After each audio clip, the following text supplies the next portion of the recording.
Helen's scream cut through the valley like a rusty blade, sharp and unreal, as if the land itself had turned on her. She stumbled backward from the edge of the lake, eyes wide, face pale as bone. That was the day she realized she'd lost everything she thought she controlled. For 6 months, Helen, the HOA president, had buried me under fines, threats, and rules that would make a prison warden blush. She truly believed she owned this valley. What she didn't know was that the ground beneath her perfect neighborhood was mine. When I first drove back here, the gravel crackled under my tires like a heartbeat I hadn't heard in 20 years. The old farmhouse stood where I'd left it, white-clapboard, gone gray porch, sagging at the corner wind, whispering through the same oak where my tire swing used to hang. My grandfather, Henry Miller, had died 6 months earlier. It took me that long to leave my job in Chicago, pack up what was left of my life, and face this place again. I thought I was coming home. I didn't realize I was driving straight into a war zone disguised as a neighborhood. The fields I'd run through as a kid were gone, replaced by rows of identical houses, each one manicured, sterile, soulless. Mailboxes painted the same shade of green lawns, trimmed to regulation height. A shiny sign at the entrance read, "Maple Crest Community, managed by the Homeowners Association." I stood there for a long minute just staring, wondering what the hell my grandfather had been thinking letting all this happen. Inside the farmhouse, dust hung in the air like ghosts. I set down my first box, still smelling of Chicago smog and take-out coffee, when I heard the rumble of tires outside. A white Escalade rolled up the driveway, polished to a mirror shine. Out stepped Helen Whitaker. Mid-40s, short blonde bob, navy blazer, clipboard clutched like a weapon.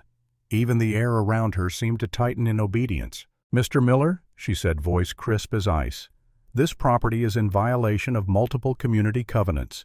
Peeling paint, overgrown vegetation, visible farm equipment.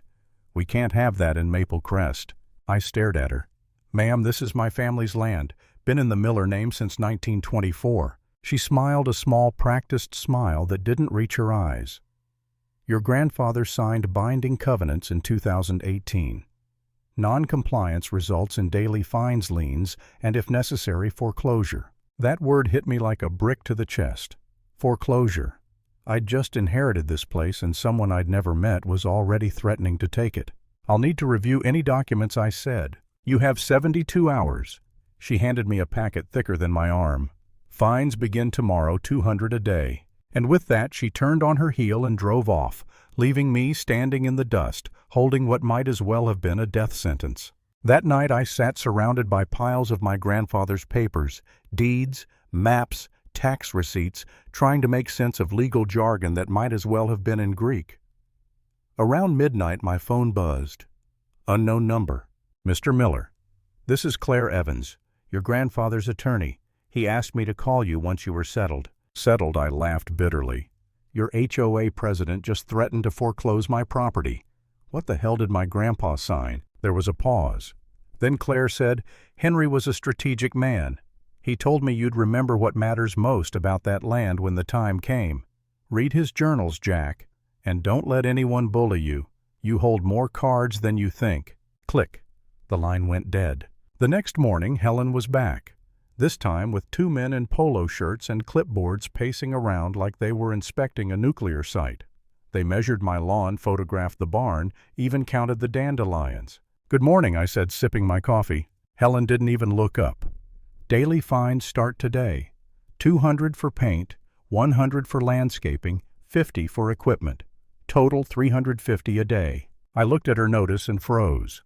The boundary map showed the HOA claiming jurisdiction over 80% of what I knew as Miller land. "This boundary's wrong," I said. Her smile could cut glass. "Check your facts, Mr. Miller. Welcome to the neighborhood." That week became a nightmare on repeat. Every morning at 7:30 her SUV rolled in. Every evening another fine slipped under my door. Neighbors watched through curtains like I was a criminal. I started wondering if I'd made a mistake even coming back. Then one afternoon, old Mrs. Larson next door leaned over the fence. "She's done this to everyone," she whispered. "The Petersons repainted their house twice because she changed the color palette.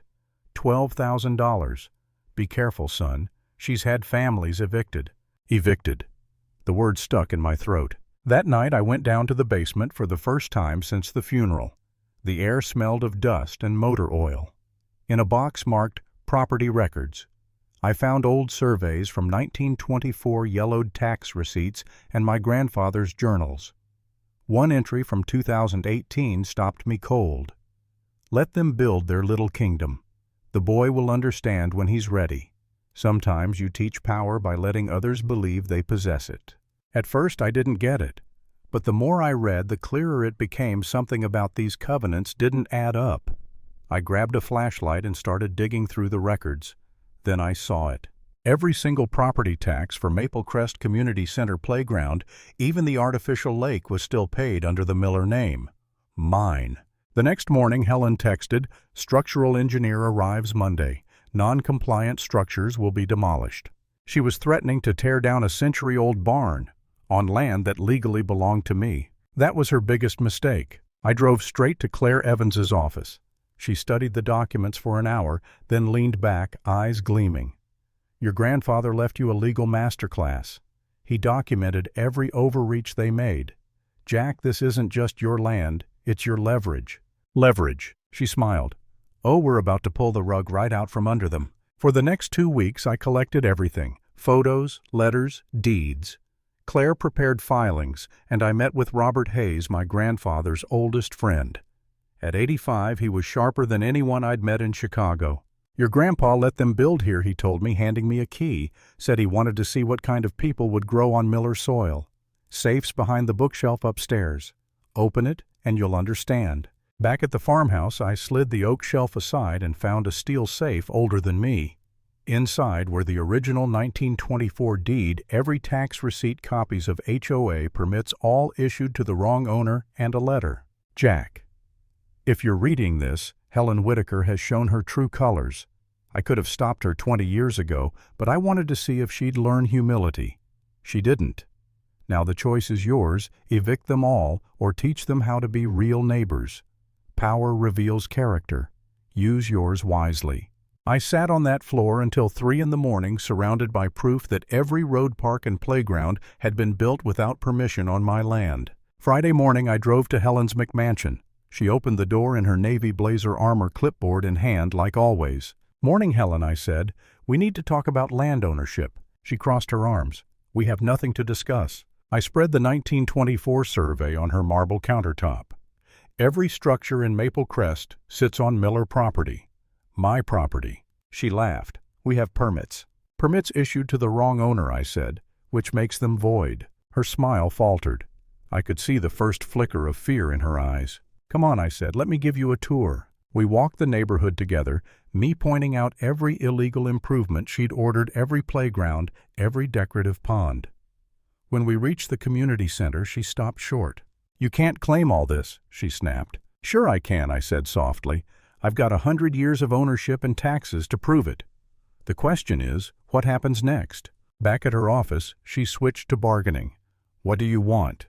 "Money, a seat on the board. I want you to stop the harassment.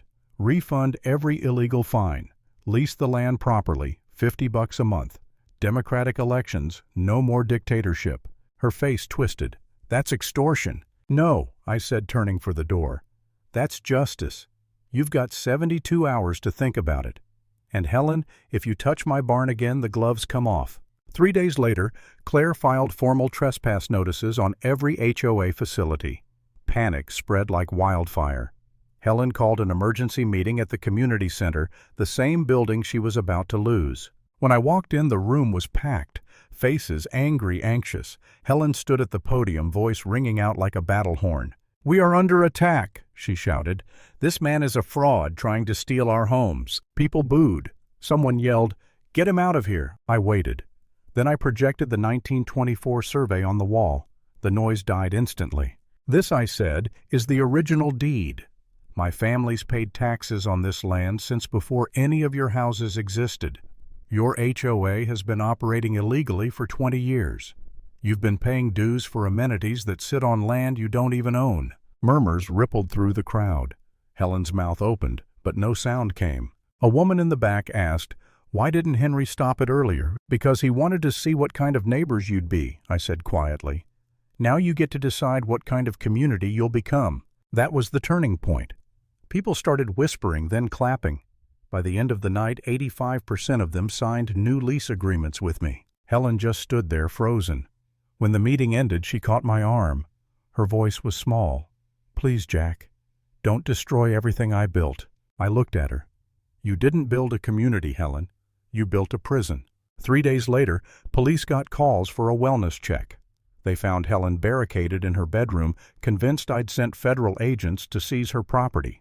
She was taken out on a stretcher clutching HOA files like a lifeline. And just like that, the reign of Helen Whitaker was over. Neighbors started breathing again. They hung laundry outside. Kids rode bikes without fear of citation. The air felt lighter, freer. The valley finally exhaled. But I didn't celebrate. I just stood on my porch, coffee in hand, thinking about what my grandfather had written. Power reveals character. He was right. When Helen fell, I saw what unchecked authority does to a person. It hollows them out until all that's left is control for control's sake. That morning I buried the last of my finds in the fire pit out back and watched them turn to ash. Justice doesn't always come from courts or cops. Sometimes it comes when you finally stop being afraid of the people who think they own you. And that's the lesson I learned the hard way. Never hand your power to someone who confuses control with leadership.